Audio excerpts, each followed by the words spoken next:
Today we're going to figure out why time seems to pass faster as we get older. When you were a kid, summer vacation felt enormous. A few months could feel like an entire chapter of your life. Now somehow you blink, it's August, and you're trying to figure out what happened to the first half of the year. And this seems to get worse as we get older. A year at 10 feels completely different from a year at 30, 50, 70. So why? There's a very popular explanation for this. When you're 10, 1 year is 10% of your entire life, but when you're 50, it's only 2%. So naturally, years start to feel smaller because each year represents a smaller fraction of everything that you've experienced. It sounds so intuitive that it gets repeated everywhere, but the more I looked into this, the more interesting the question became. Because researchers studying time perception don't really just have one single explanation for why life seems to speed up. In fact, part of the problem is that when we say time is moving faster, we might actually be describing several completely different experiences. There is the speed of time when we're actually living through something, and then there is how long that same period feels when we're looking back on it later. Those two things are not necessarily the same. Think about sitting in an airport waiting for a delayed flight with nothing to do. 10 minutes can feel ridiculously long. You keep checking the time and your attention keeps going back to the fact that you're waiting. But 6 months later, that afternoon might barely exist in your memory. Now compare that with a period filled with new experiences. Maybe you travel to a place you've never been before and every day is filled with new places and new people and different things happening. While you're there, it might feel like the trip disappears almost immediately. But when you look back, there's a lot there. And this difference between experiencing time and remembering time seems to be one of the most useful ways to understand why time can feel so strange. Researchers sometimes separate these into prospective and retrospective judgments of time. Basically, how long does something feel when it's actually happening, and how long does it seem to have lasted when you remember it afterward? Once you separate those two, a lot of contradictions start to make much more sense. When we're paying close attention to time itself, it seems to move much more slowly. That's why boredom can stretch few minutes into what can feel like an hour.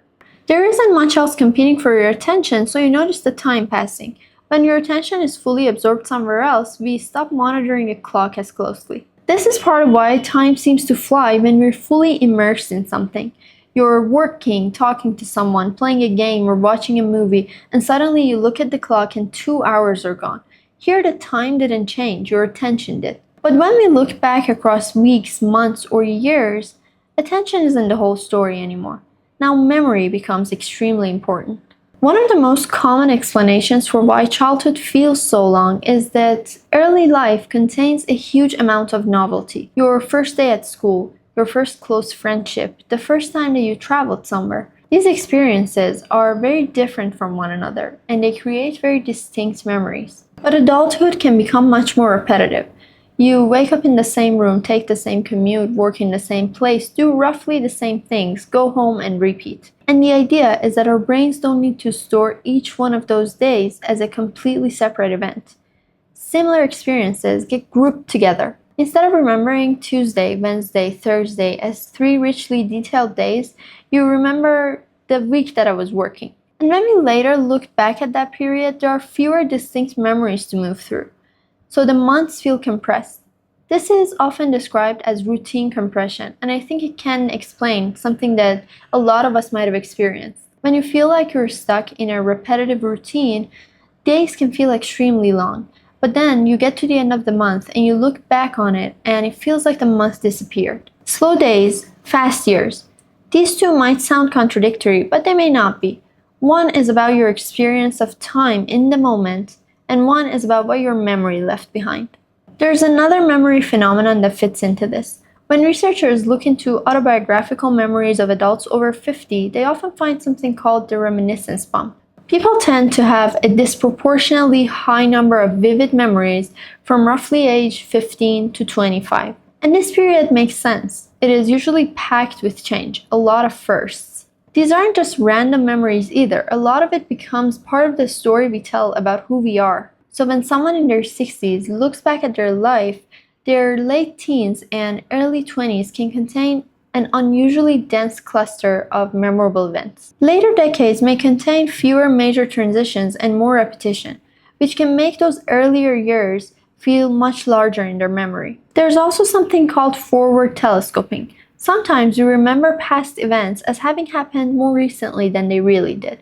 Something that you could swear happened 2 years ago actually happened 5 years ago. Once enough events start to get pulled to the present like this, recent years can start to feel compressed.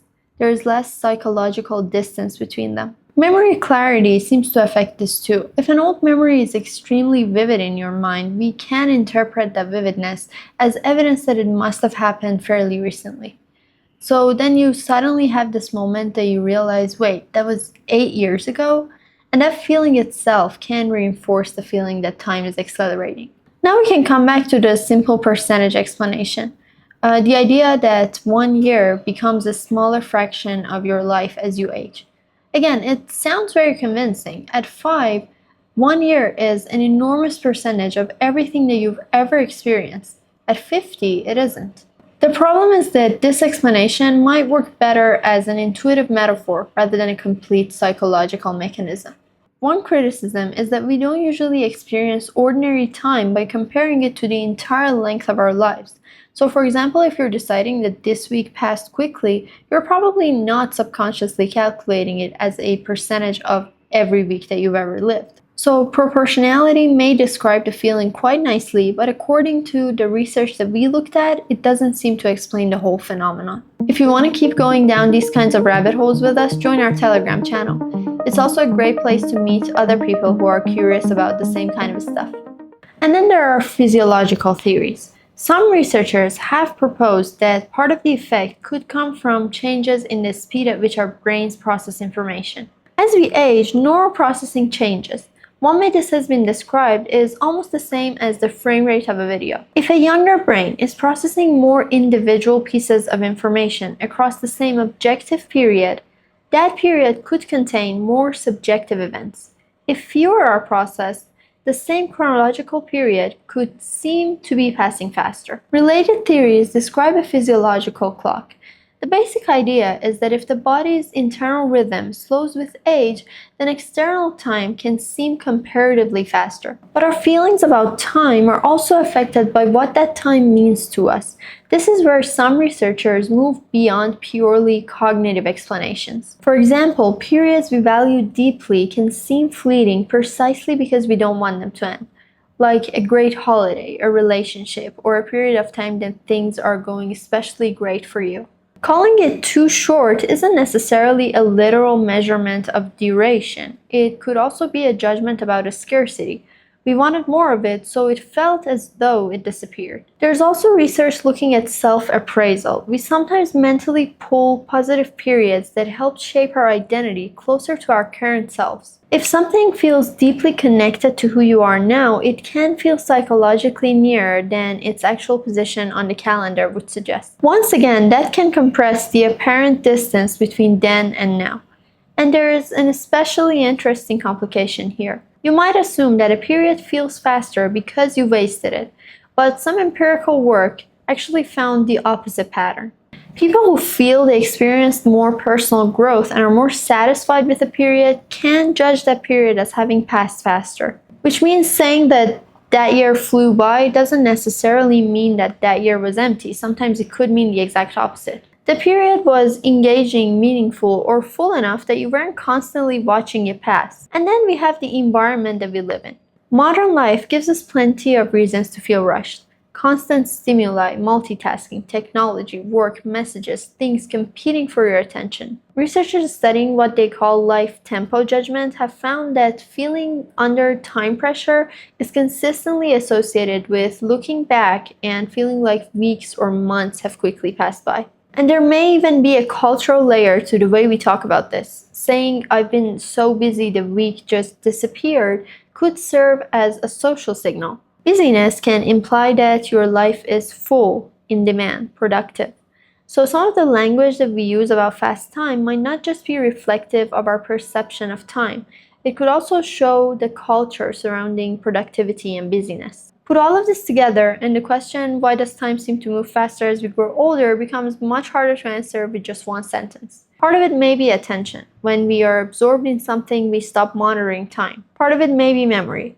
Periods of novelty leave much more distinct memories behind, while periods of routine seem much more compressed. Part of it may be how we mentally position old memories. Part of it may involve age-related changes in processing and our internal sense of time. And part of it may have nothing to do with measuring seconds at all. It may reflect emotion, scarcity, satisfaction, or the way we feel about our own life. So, can you actually slow life down? The research we looked at doesn't give us a magic trick that you can use to make a day feel objectively twice as long. And there's an important trade-off here. If you spend your entire life staring at the clock and waiting, life will probably feel extremely slow. But that's probably not what any of us mean when we say that we want our lives to slow down. The more interesting question might be, what happens when we look backward? If novelty, distinct experiences, personal change, and richer memories can give a period more structure in retrospect, then creating more differentiation in our lives may affect how large those will feel to us when we remember them. I really hope that you found this concept as interesting as I did. If you enjoyed this video, please don't forget to give it a thumbs up and subscribe to our channel so you don't miss our next videos. See you in the next one.